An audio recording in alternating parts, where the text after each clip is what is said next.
ভিডিওর সকল ছোট ভাই ও বোনদের আসসালামু আলাইকুম। কেমন আছেন আপনারা? আশা করি আল্লাহর রহমতে ভালো আছেন। আমি অনেক ভালো আছি।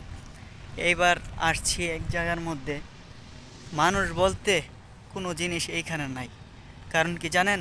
কাতারে কোনো কাজ নাই। বড় বড় ব্র্যান্ড যেগুলো কোম্পানি ছিল, ওই কোম্পানিগুলো ব্যান হয়ে যাওয়ার কারণে এখন কোনো জায়গার মধ্যেই কাজ না থাকায় আজ কাতার দেখছেন কি অবস্থা।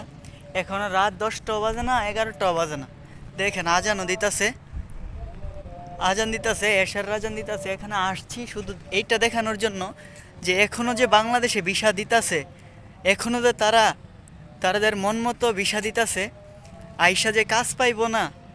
যদি মনে চাই ভাই কাতারে আসেন, কোনো সমস্যা নাই, কিন্তু আসার আগে একটাই কথা থাকবো, 4 লাখ টাকাতে বিদেশ আইসা তারপরে এখানে আইসা বইসা থাকতে পারবেন। এইটা বিশ্বাস না হইলে আইসা